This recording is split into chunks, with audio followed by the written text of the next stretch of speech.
예루살렘에서 가이사랴로 호송된 이 바울의 이야기를 계속적으로 살피는 중입니다. 바울이 예루살렘에서 복음을 전하려고 할 때마다 사람들이 듣지 않았고 또 상황은 오히려 더 악화되었지만 하나님께서는 바울에게 너가 예루살렘에서 복음을 전했던 것처럼 장차 로마에서도 그렇게 증언하게 될 것이라는 그런 위로와 약속의 말씀을 주셨습니다. 그러나 곧이어 바울에게 닥친 상황은 금식까지 하면서 바울을 죽이려고 맹세한 사람들이 바울을 죽이고자 매복까지 했다는 소식이었고, 이때에 또 하나님께서는 약하고 어리숙한 바울의 조카를 통하여 또 자기 출세에만 관심을 가지고 있는 이 로마 천부장을 통하여 바울이 그 상황 가운데서도 건져주셨습니다. 그리고 무엇보다 이 상황을 통하여 바울은 가이사랴로 가게 되었습니다. 비록 이곳에서 2년 정도 머물게 되지만 이후에 이제 로마로 하나님의 약속의 말씀에 따라 로마로 가게 될 것입니다. 이 사건을 통해 하나님의 약속의 말씀이 조금씩 성취되고 있음을 우리가 확인을 했습니다.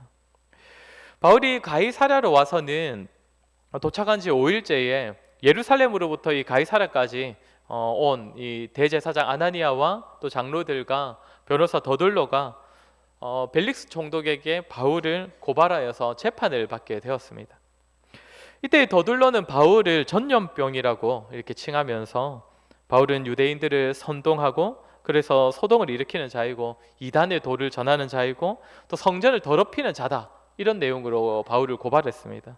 그러나 바울은 자신을 직접 변론하면서 자신은 한 번도 유대인들을 선동한 적이 없고 저들은 나를 이단이라고 말하지만 사실상 내가 믿는 하나님은 저 유대인들이 믿는 하나님과 동일한 하나님이고 또 성전을 더럽힌 적도 없다, 이런 죄를 지은 것을 직접 목격한 사람도 아무도 없다라는 말로 자신을 변론을 했습니다. 우리는 지난주에 이 내용들로 세상에서 성도는 마치 전염병과 같은 존재로 여겨진다라는 사실을 살폈습니다.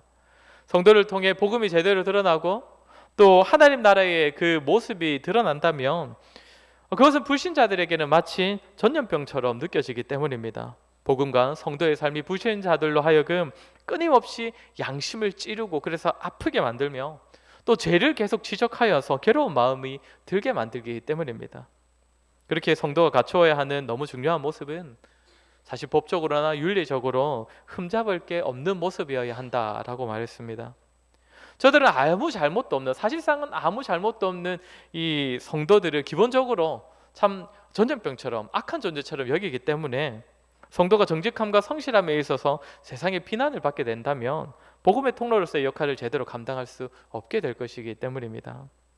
우리는 세상이 보기에는 불편한 존재, 또 전염병과 같은 존재일지라도 복음을 오롯이 드러내고 또한 정직함과 성실함과 겸손함으로 삶이 뒷받침될 때 우리가 이 땅에서 하나님의 귀한 복음의 통로로 쓰임 받을 수 있다라고 했습니다.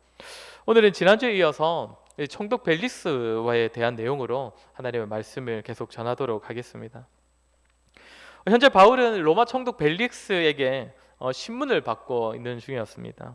지난주에 이제 23절까지 살폈는데 벨릭스는 이 신문을 한 끝에 바울을 완전히 풀어준 것은 아니지만 바울이 자유롭게 사람을 만날 수 있도록 그렇게 허락을 했습니다. 그러니까 벨릭스는 아마도 바울에게는 죄가 없다, 바울이 저들보다 옳다라는 그런 판단을 했던 것 아니겠습니까?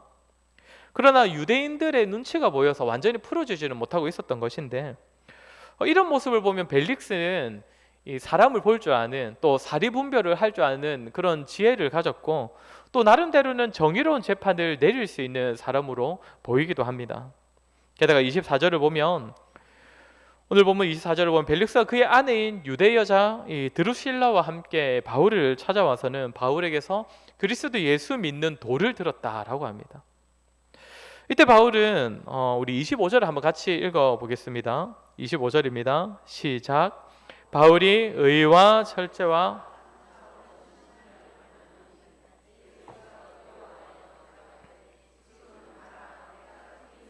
너를 부르리라 하고, 바울은 지금 자신을 찾아온 벨릭스와 드루실라에게 복음을 전했고 복음을 들은 벨릭스의 반응은 또 어떠했다고 합니까? 두려운 반응이었다라고 합니다. 그러니까 바울이 전한 복음을 듣고는 나름 진지하게 이 반응을 보였다는 것이죠. 어찌 보면 이것은 참 자연스러운 흐름 같아 보이지 않습니까? 나름대로 의로운 모습을 가지고 있는 의로운 재판관인 이 벨릭스이기에 그는 바울을 보면서 저 사람한테는 무엇인가 내가 좀 배워야겠다. 그렇게 바울을 찾아갔고 찾아온 바울에게서 찾아온 그 벨릭스에게 바울은 복음을 전했고 복음을 들은 벨릭스는 두려워하는 반응을 보였다. 그러나 성경에는 다 나타나지 않지만 이 역사적 배경을 함께 살펴보면 이 벨릭스가 어떤 사람인지를 더 자세하게 알 수 있고 오늘 이 본문의 내용들이 어떤 의미인지를 우리가 보다 분명하게 파악할 수가 있습니다. 벨릭스는 노예 출신입니다. 노예 출신이었는데 잘 나가던 자신의 형 덕분에 자유인이 되었다가 나중에는 로마 총독에까지 오르는 사람입니다. 아주 대단한 사람이죠. 그래서 늘 신분 상승에 대한 그 출세에 대한 욕구가 늘 가득했던 그런 사람입니다. 이스라엘 지역을 다스리는 총독이 되어서는 유대인들을 선의로 다스렸던 게 아니라 폭정을 일삼았던 사람입니다. 유대인들을 압제했습니다. 유대인들의 폭동을 진정시킨다는 이유로 수백 명을 처형하기도 했는데 그래서 피해 대학살이라고 불려지는 그런 일을 일으키기도 했던 사람입니다. 그래서 오늘 본문 마지막을 보면 이 총독이 이제 벨릭스에서 이제 베스도로 교체가 되는데 이것은 자연스럽게 교체된 것이 아니라 사실 유대인들이 계속적으로 로마 황제에게 진정서를 보내와가지고 이제 황제가 소위 말해서 자른 겁니다. 도저히 안 되겠다 싶어서 벨릭스를 잘랐던 것이죠.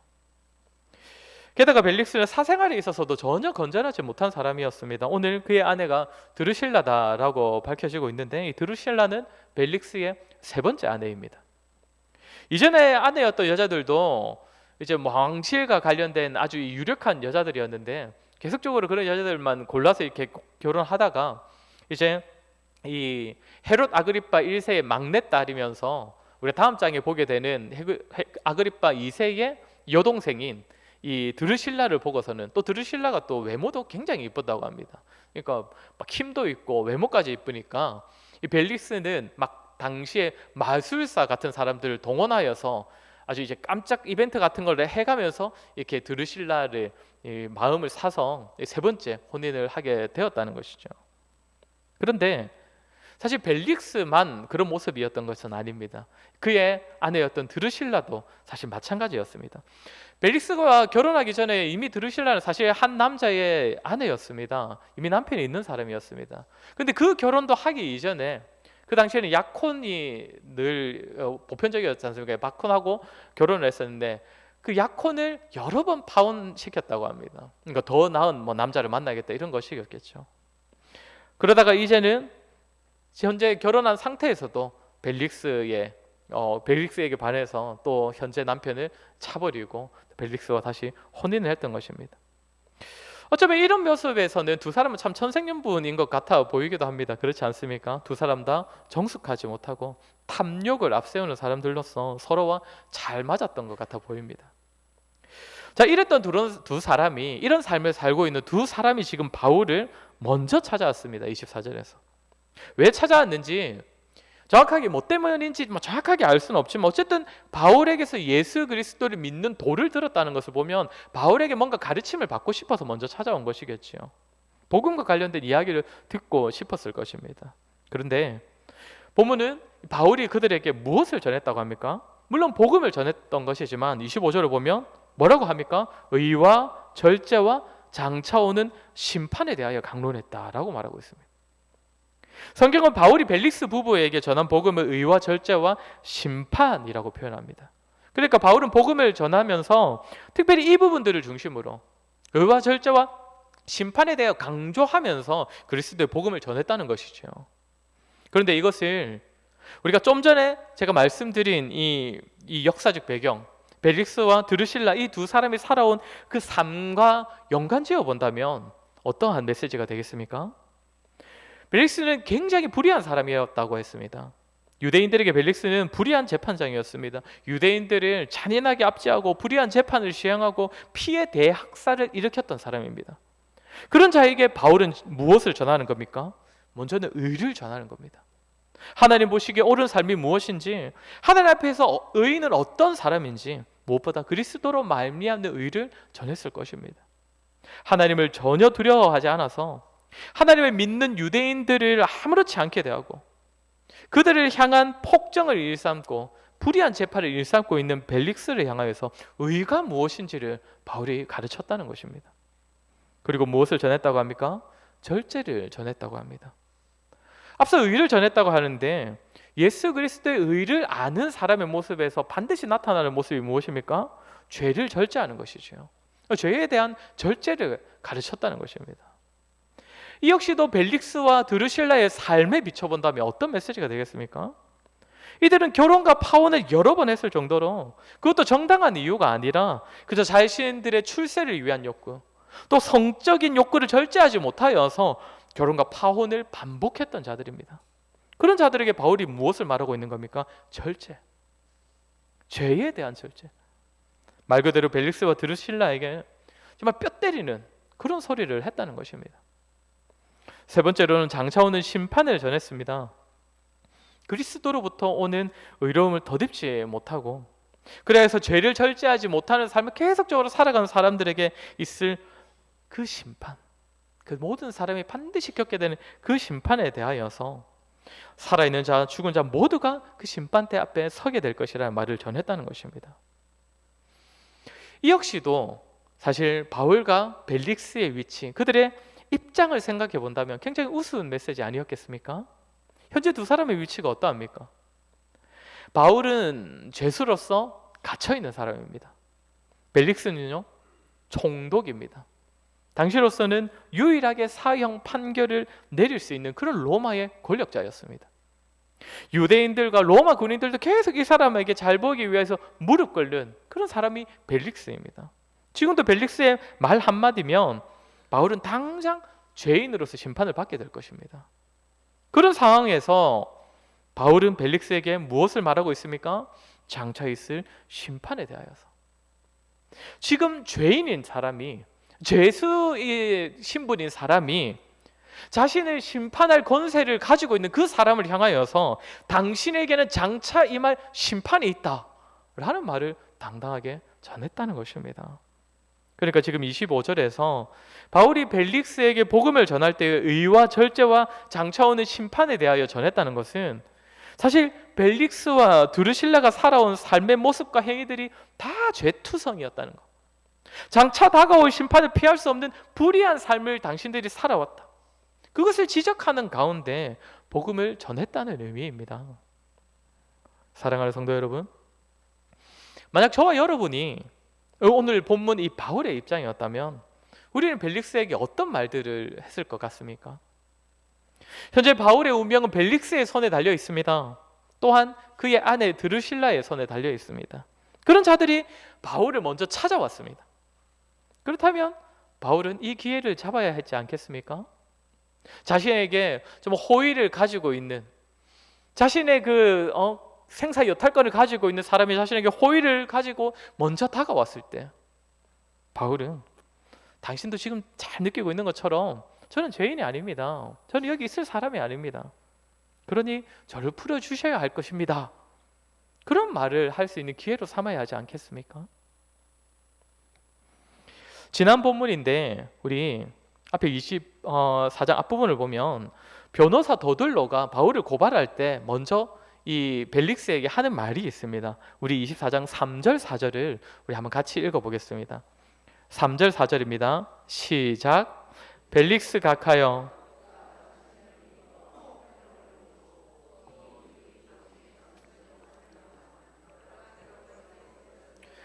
어느 모양으로나 어느 곳에서나 크게 감사하나이다. 당신을 더 괴롭게 아니하려 하여 우리가 대강 엽자없나니 관용하여 들으시기를 원하나이다. 우리가 직접 법정에 가보지 않았어도 이 TV를 보면 이 재판에 참석한 사람들이 판사에 대한 굉장한 존중의 모습을 보이지 않습니까? 이 판사가 입장할 때 모든 사람이 다 일어서야 하고, 그리고 뭐 변호사나 검사가 말을 할 때는 어떤 말로 먼저 시작합니까? 존경하는 재판장님 이렇게 하면서 시작을 하지 않습니까? 근데 이것은 이 오늘날의 이 재판 문화가 시작되었던 때부터 있었던, 계속적으로 해오던 그런 관행이었습니다. 이 신약 시대에도 마찬가지였는데, 그러니까 더들로도 시작하기 전에 이제 재판관에 대한 말을 하는 겁니다. 그런데 우리가 읽은 이 도돌려가 하는 말을 들어보면 어떻습니까? 존중심을 표현하는 정도가 아닙니다. 먼저 뭐라고 합니까? 우리가 당신을 힘입어 태평을 누리고, 앞서 말했던 것처럼 벨릭스로 인하여서 태평을 누리는 것이 아니라 벨릭스로 인하여서 압제를 당하고 있습니다. 지금 유대인들은. 그러니까 피해 대학살을 일으키고 있는 이 사람들에게 뭐라고 하는 겁니까? 당신을 힘입어 태평을 누리고 있다. 또 이 민족이 당신의 선견으로 말미암아 여러 가지로 개선된 것을 우리가 어느 모양으로나 어느 곳에서나 크게 감사하나이다. 당신의 선견 지명으로 인하여서 우리 유대인 민족은 굉장히 평안을 누리게 되었고, 그로 인하여서 모든 유대인들이 당신께 감사하고 있습니다. 이 말을 하고 있는데 이것도 거짓이지요. 유대인들은 지금 벨릭스를 굉장히 싫어합니다. 그래서 계속 진정서를 보내어서 좀 있으면 지금 황제 때문에 잘릴 정도로 유대인들은 지금 굉장히 벨릭스를 싫어했다는 것입니다. 그리고 4절에서는 당신을 더 괴롭게 아니하려 하여 우리가 대강 여짜옵나니, 당신은 우리 민족을 아주 선견지명으로 다스리는 사람이니까 제가 좀 짧게 대충 말해도 지금 바울에게 제가 있음을 금세 알 수 있을 것입니다. 이런 말을 하고 있다는 것이죠. 한마디로 도돌로는 벨릭스에게 어떤 말을 하고 있는 겁니까? 아첨을 하고 있는 겁니다. 아첨을. 재판관으로 자정한 벨릭스에게 존중과 존경의 표현을 하는 정도가 아니라 어떻게든 잘 보여보려고, 어떻게든 그의 마음을 얻기 위하여서 수많은 거짓말을 섞어가면서 아첨의 말을 하고 있다는 것입니다. 사랑하는 성도 여러분, 바울과 더들로 중에 누가 더 지혜로워 보이십니까? 누가 더 세상을 지혜롭게 잘 살아가고 있는 것 같아 보이십니까? 더들로는 벨릭스를 어떤 사람으로 바라보고 있습니까? 자신이 어떻게 해서라도 잘 보여야 하는 사람, 잘 보이기 위해서는 아첨을 하고 때로는 비굴해지고 거짓말이라도 해야 될 사람. 그렇게 유대인들에게도 사실상 거짓말은 십계명에 포함될 만큼 굉장히 큰 죄인데도 지금 거짓을 서슴지 않고 하고 있는 것입니다. 그러나 바울은 어떠합니까? 그저 벨릭스를 자기 목숨을 쥐고 있는 그런 높은 자로 여기지 않았습니다. 자신의 억울함을 풀어주거나 반대로 자신을 심판할 수 있는 그런 사람으로 바라보지 않았습니다. 오히려 벨릭스 앞에서 그가 당할 최후 심판에 대하여 선포하고 있습니다. 누가 보더라도 바울이 죄수이고 벨릭스는 판결을 내릴 총독인데, 바울은 그 자 앞에서 아첨하거나 비굴해지거나 거짓을 말하지 않습니다. 현재 자신의 위치와 벨릭스의 위치가 중요한 것이 아니라 여전히 그리스도를 모르고 의를 모르고 절제하지 못하는 그런 삶을 살아가고 있는 벨릭스에게 최후 심판 받을 자에게 바울은 자신의 위치를 부끄러워하지 않고, 그에게 상대의 위치로 인하여서 주눅들지 않고 그에게 전해야 할 말을 당당히 전하고 있다는 것입니다. 사랑하는 성도 여러분, 저와 여러분이 이 땅에서 복음을 드러내며 살아야 하는 자로서 필요한 그러한 시선이 바로 오늘 바울이 가지고 있는 이런 시선 아니겠습니까? 누가 죄인인가? 누가 하나님의 최후 심판대 앞에서 의롭다고 인정받을 자인가, 죄인이라고 인정받을 자인가? 외적으로 보면 바울이 죄수였지만 바울의 눈에는 누가 죄인이었습니까? 벨릭스와 드루실라였습니다.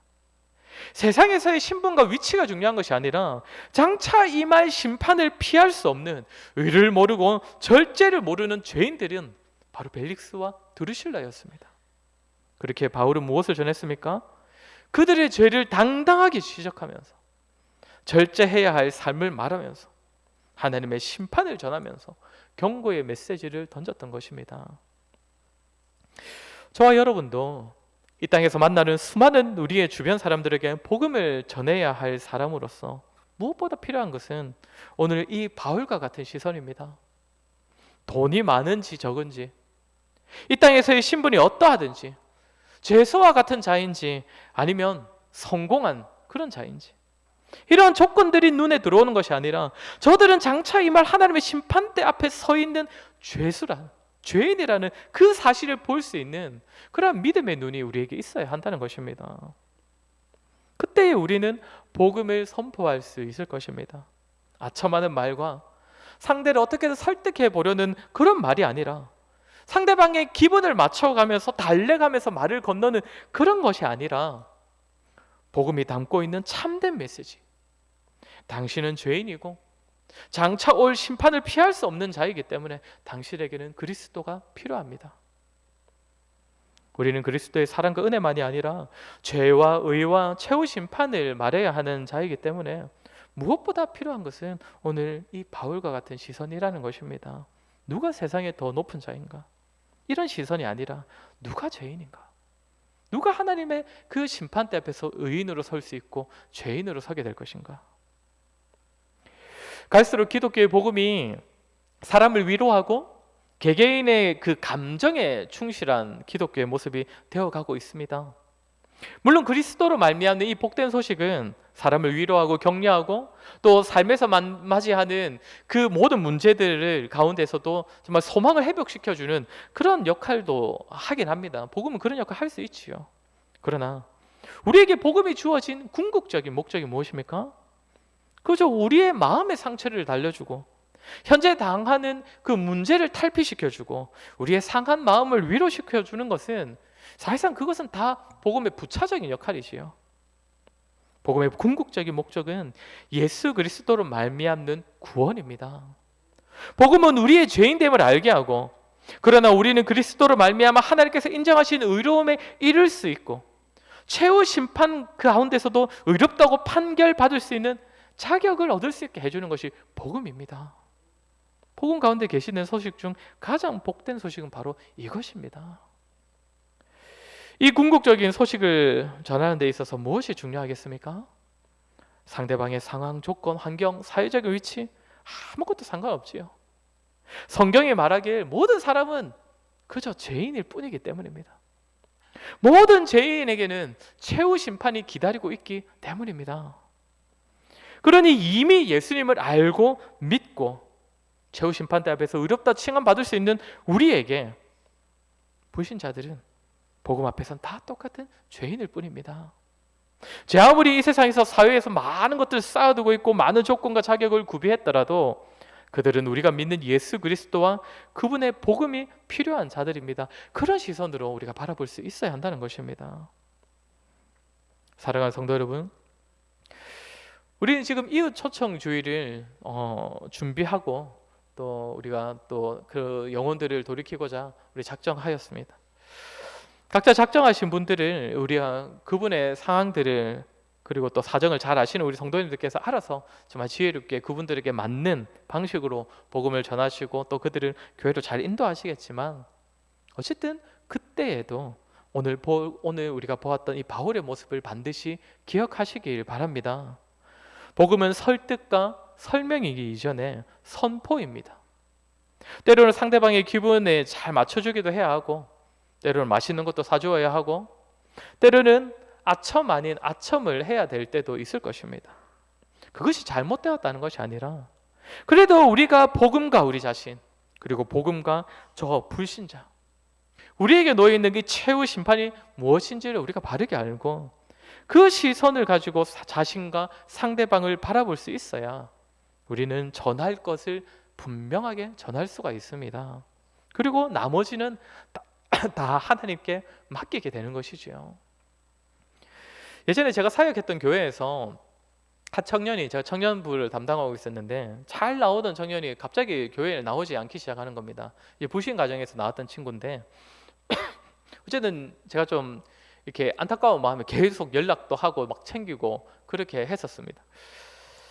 근데 계속 이제 점점 연락을 안 받다가 어느 날부터는 아예 연락도 안 돼요. 아예 연락도 안 되는데 그래도 이제 연락을 계속 하다가 이렇게 좀 귀찮을 정도로 연락하다가 마지막에는 나 한 번만 딱 만나주면 이제 다시는 너를 귀찮게 안 하겠다. 다시는 너한테 문자도 안 하겠다. 이 말을 하니까 갑자기 답장이 오더라고요. 만납시다 이렇게 해가지고 그래서 이제 집 앞으로 카페에 찾아갔습니다. 찾아가서 이제 만나가지고는 이 차 한잔 하면서 이렇게 이야기를 나누었는데 이게 아까 말했지만 이제 기본적으로 착한 친구였거든요. 그래서 얘기를 굉장히 잘 들어주는 겁니다. 제 이야기를 막 이런저런 이야기도 하고 복음 이야기도 하고 잘 들어주는데도 그런 거 있지 않습니까? 분명 얘기를 잘 듣고 있는데도 꽉 막혀 있다.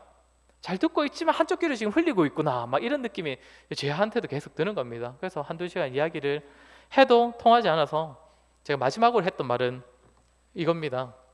네 그러다 지옥 간다. 앞에는 제가 지금 사실 그때 내가 뭐라고 걔한테 설명을 했었지? 어떤 성경 이야기를 하고 어떻게 복음을 전했지? 이런 거 하나도 다 기억 안 나고요.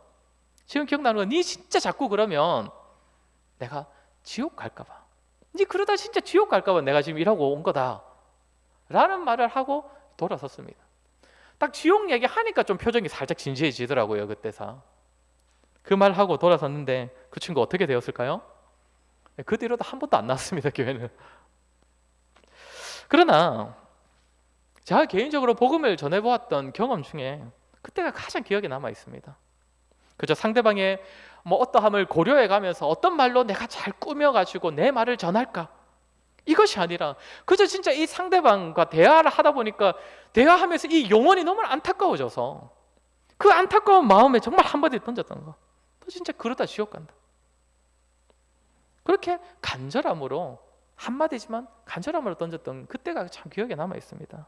그런데 그랬더니 오히려 그렇게까지 하고 났더니 그 이후에는 온전히 하나님께 맡기게 되더라고요. 그전까지는 내가 뭘 어떻게 해볼까, 내가 어떤 말을 어떻게 꺼내야 할까를 고민했다가 이제는 그렇게까지 하고 나니까 저희 시선이 이제 하나님께로 돌아서기 시작했습니다. 하나님, 아무리 생각해도 제가 이 친구한테는 할 만큼 한 것 같습니다. 이 친구한테는 전할 말 다 전한 것 같습니다. 그러니 이제 하나님께 맡기겠습니다. 사랑하는 성도 여러분, 오늘 벨릭스도 보십시오.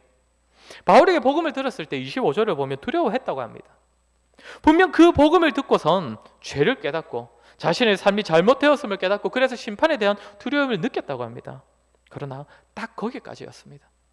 바울을 돌려보내고 이후로는 바울을 불러낼 때 무엇 때문에 불러냈다고 합니까? 돈을 요구하기 위하여서. 결국 복음으로 두려웠던 것은 잠시뿐이었습니다. 끝내 복음을 받아들이지 않았습니다. 사랑하는 성도 여러분, 우리가 자주 고백하듯이 영혼을 변화시키고 그 영혼을 주께로 이끄는 일은 사람의 영역이 아닙니다. 그러니 우리가 아무리 애써도 돌아오지 않는 영혼을 보면서 우리가 뭔가 잘못했나? 내가 뭔가 잘못 전했나? 우리가 실패했나? 그렇게 여길 필요 없다는 것입니다. 결국 잘하게 하시는 이는 하나님이시기 때문에 다 맡겨야지요. 그러나 그런 마음을 품기 위해서 먼저 우리에게 있어야 할 것은 무엇입니까? 복음을 선포하는 것입니다. 바울이 그랬던 것처럼 상대방을 가리지 않고 상대방의 위치와 나의 위치를 따져가면서 말을 꾸미지 않고 의를 먼저 안 자로서 죄인된 자에게 의와 죄와 심판에 대하여서 선포하는 것.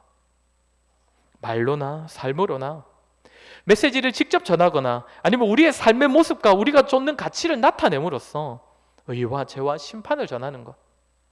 상대방에게 가장 필요한 것은 복음이라는 사실과 그 영혼을 귀하게 여기는 마음으로 복음을 선포하는 우리가 되어야 할 것입니다. 그 이후에 나머지는 우리 주님께 다 맡기는 것이죠. 그때의 상대방이 변화되지 않아도 하나님, 주님의 마음으로 내가 저 사람을 대했고 정말 주님의 마음으로 내가 저 사람에게 전했으니 나머지는 주님께 다 맡겨드립니다. 그렇게 고백할 수 있는 것입니다.